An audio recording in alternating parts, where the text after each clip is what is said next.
আজ শনিবার শেয়ার বাজার যেহেতু বন্ধ সেহেতু আমরা বাজারে কিছু সংবাদ নিয়ে আলোচনা করব এবং পুঁজিবাজারের সার্বিক বিষয়ে তুলে ধরার চেষ্টা করব। বেশ কয়েকদিন পুঁজিবাজার বন্ধ থাকার পরে গত বুধবার থেকে কিন্তু পুঁজিবাজারে লেনদেন শুরু হয়েছে এবং বাজারে প্রথম দিনেই কিন্তু শিক্ষার্থীদের কোটা আন্দোলন ঘিরে দেশের বিরাজমান অবস্থার পরিপ্রেক্ষিতে কিন্তু বড় ধরনের দরপতন হয়। এর মধ্যে আরেকটি বড় কারণ ছিল যে যেহেতু ইন্টারনেট ছিল না এবং মোবাইল অ্যাপে যেসব বিনিয়োগকারী লেনদেন করে থাকেন তারা বিনিয়োগ করতে পারেননি, তার ফলে কিন্তু বাজারে গত ১.৫ বছরের মধ্যে কিন্তু সর্বনিম্ন লেনদেন হয়েছে। সার্বিক বিষয় নিয়ে আজ আমরা কিছু কথা বলবো এবং বর্তমানে কিন্তু পর্ষদ সভার ঘোষণাকে কেন্দ্র করে বাজারে একটা পজিটিভ মুভমেন্ট অবস্থান তৈরি হবে, সেটারও একটি প্রভাব কিন্তু থাকবে। সব বিষয়ে আশা করছি আমাদের সাথে থাকবেন।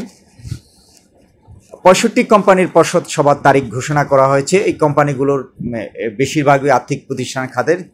আমরা আগের ভিডিওগুলোতেও কিন্তু বলে আসছিলাম যে এই সময়ে কিন্তু বাজার পজিটিভ মুভমেন্টে থাকবে। যদিও গত বুধবার কিন্তু কোটা আন্দোলনকে কেন্দ্র করে বাজারে দরপতন হয়েছিল এবং বড় ধরনের দরপতন হয় এবং লেনদেন করে, কিন্তু বৃহস্পতিবার কিন্তু ঘুরে দাঁড়িয়েছে এবং বৃহস্পতিবার ঘুরে দাঁড়ানোর পিছনেও যেসব কারণ ছিল সেইগুলো আমরা একটি প্রতিবেদনের মাধ্যমে দেখব। অন্যদিকে মূল ব্যবসার বাইরে ৪০০ কোটি টাকা বিনিয়োগ ৫৭ ব্রোকার ডিলারের, এরকম একটি সংবাদ রয়েছে। ঢাকা স্টক এক্সচেঞ্জের ৫৭টি স্টক ব্রোকার ও ডিলার প্রতিষ্ঠান তাদের মূল ব্যবসার বাইরে বিভিন্ন খাতে বিনিয়োগকৃত প্রায় ৪০০ কোটি টাকার যে মূল ব্যবসার ফিরিয়ে আনার জন্য ডিএসইকে নির্দেশ দিয়েছে Bangladesh securities and exchange commission. এসব প্রতিষ্ঠান আমানত, জমি কেনা, একই গ্রুপের অন্য প্রতিষ্ঠানকে ঋণ প্রদান ও তালিকাভুক্ত কোম্পানিতে বিনিয়োগ, পরিচালকদের গাড়ি কেনার জন্য ঋণসহ বিভিন্ন খাতে বিনিয়োগ করেছে। অর্থাৎ এই যে অনিয়মগুলো কিন্তু পুঁজিবাজারের জন্য নেতিবাচক অবস্থা তৈরি করে। সেই দিক বিবেচনা করে Bangladesh securities and exchange commission কিন্তু এ বিষয়ে এরকম আরও হস্তক্ষেপ করতে হবে এবং এইসব ব্যাপারে স্বচ্ছতা আনতে হবে বাজারে, তাহলে কিন্তু বাজারের অনেক বিষয়ে বিনিয়োগকারীদের আস্থা ফিরে আসবে। এরপরে আমরা যেই খবরটি দেখব যে বৃহস্পতিবার যেভাবে ঘুরে দাঁড়ালো পুঁজিবাজার, প্রাতিষ্ঠানিক বিনিয়োগকারীদের অংশগ্রহণ বাড়ায়। গত বৃহস্পতিবার দেশের শেয়ার বাজারে বড় ধরনের দরপতন থেকে বেরিয়ে এসেছে, কিন্তু কারফিউ শিথিলের মধ্যে সীমিত সময়ের লেনদেনের মূল্যসূচক ও লেনদেন উভয়ই বেড়েছে। গত বৃহস্পতিবার বেড়েছে, তাতে দরপতন থেমেছে বাজারে। দেশের চলমান পরিস্থিতিতে কয়েকদিন বন্ধ থাকার পর গত বুধবার শেয়ার বাজার লেনদেন শুরু হয়, যদিও ওই দিন বাজারে বড় দরপতন হয়। আগের দিনের ধারাবাহিকতায় বৃহস্পতিবার কিন্তু লেনদেন শুরুতে দরপতন হয়েছিল, তবে কেন ওই দিন ঘুরে দাঁড়ালো এখন জানেন যে বৃহস্পতিবার কত পয়েন্ট বেড়েছে এবং বুধবার কত পয়েন্ট কমেছে, এই নিউজগুলো সবার জানা। আমরা যেই বিষয়গুলোর উপর প্রকাশ করব সেগুলো বাজার সংশ্লিষ্টরা কি বলেছেন বাজার নিয়ে। বাজার সংশ্লিষ্টরা বলেছেন, লেনদেন শুরুতে বৃহস্পতিবার দরপতন ঘটতে থাকলে তার ঠেকাতে এগিয়ে আসে রাষ্ট্রায়ত্ত বিনিয়োগ প্রতিষ্ঠান ইনভেস্টমেন্ট কর্পোরেশন অব বাংলাদেশ।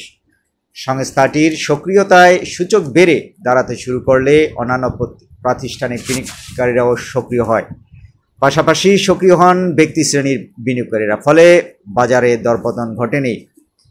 নাম প্রকাশ না করার সত্ত্বে শীর্ষস্থানীয় একটি ব্রোকারেজ হাউসের প্রধান নির্বাহী গণমাধ্যমকে বলেন, দেশের চলমান পরিস্থিতিতে বুধবার লেনদেন শুরুর পর বিনিয়োগকারী সহ ব্রোকারেজ হাউসগুলোর মধ্যে এক ধরনের আতঙ্ক ছিল। বৃহস্পতিবার তা অনেকাংশে কমে এসেছে, সেজন্য ব্যক্তি শ্রেণীর বিনিয়োগকারীদের অংশগ্রহণ বেড়েছে। ইন্টারনেট পুরোপুরি সচল না হলেও অনেক বিনিয়োগকারী ফোন করে শেয়ারের ক্রয়াদেশ দিয়েছেন। এটি একটি বড় কারণ ছিল ওই দিন পুঁজিবাজারের লেনদেন বাড়ার। বাজারে বিনিয়োগকারীদের অংশগ্রহণ যে বেড়েছে ডিএসইর পরিসংখ্যানে তার প্রতিফলন রয়েছে। বৃহস্পতিবার প্রায় ১৪ কোটি শেয়ার ও মিউচুয়াল ফান্ড হাতবদল হয়। গত বুধবার হাতবদল যেখানে হয়েছিল ৪ কোটি ৩৫ লাখ, সেই হিসাবে ১৪ লাখ অর্থাৎ ১০ কোটি ২ ইউনিটের বেশি বেড়েছে। অর্থাৎ বৃহস্পতিবার হাতবদল হওয়া শেয়ার ও মিউচুয়াল ফান্ড সংখ্যা প্রায় ৩.৫ গুণ বেড়েছে। বৃহস্পতিবার ক্রয়াদেশের সংখ্যা বেড়ে দাঁড়ায় 1,17,000-এ। বুধবার ওই সংখ্যা ছিল 38,000। অর্থাৎ এই যে পরিসংখ্যানগুলো তাতেই বোঝা যায় যে বৃহস্পতিবারে কিন্তু বাজারে ঘুরে দাঁড়িয়েছিল। এখন আমাদের যেই বিষয়গুলো মাথায় রাখতে হবে যে এখন আর্থিক প্রতিষ্ঠানগুলো কিন্তু তাদের আর্থিক প্রতিবেদন প্রকাশ করবে এবং যে প্রতিষ্ঠানগুলোর ভালো করবে সেই প্রতিষ্ঠানগুলোর শেয়ার দর কিন্তু বাড়ার একটা ট্রেন্ড আমরা দেখেছি এবং বাজারে এই বিষয়গুলো মাথায় রেখেই কিন্তু এখন বিনিয়োগের সিদ্ধান্ত নিতে হবে। বাজারে সাথে কিন্তু দেশের চলমান অর্থনীতির একটা বড় সম্পর্ক রয়েছে, সে বিষয়টিও মাথায় রেখেছেন অনেকে এবং সেজন্য কোনো ঝুঁকি নিতে চাননি। বুধবার বাজার পর্যবেক্ষণ করেছেন অনেকে এবং বৃহস্পতিবার যখন দেখেছেন যে দেশের পরিস্থিতি অনেকটা নিয়ন্ত্রণে নিয়ে এসেছে তখন কিন্তু বাজারের প্রতি আবার আস্থা ফিরে আসে বিনিয়োগকারীদের এবং বিনিয়োগকারীরা সক্রিয় হন। আর ইনভেস্টমেন্ট কর্পোরেশনের বিষয়ে এর আগে একটি সিদ্ধান্ত হয়েছিল যে তারা কোনো ধরনের দুর্বল এবং বিনিয়োগ নেই এরকম একটি নীতিমালা তৈরি করেছে যাতে তারা ফান্ডামেন্টালি শেয়ারগুলোতে বিনিয়োগ করবে এবং ভালো ধরনের প্রফিট যাতে নিতে পারে সেই ধরনের একটি নীতিমালা করেছে। সেজন্য কিন্তু এই প্রতিষ্ঠানটির প্রতি মানুষের আস্থা কিছুটা বেড়েছে। এখন আমরা দেখব যে বাজারের আসলে সার্বিক অবস্থা কোন দিকে যায়। আমরা অবশ্যই আশাবাদী যে পুঁজিবাজার অবশ্যই একটা ইতিবাচক মুভমেন্টে ফিরে আসবে এবং এ প্রত্যাশা কিন্তু সবারই।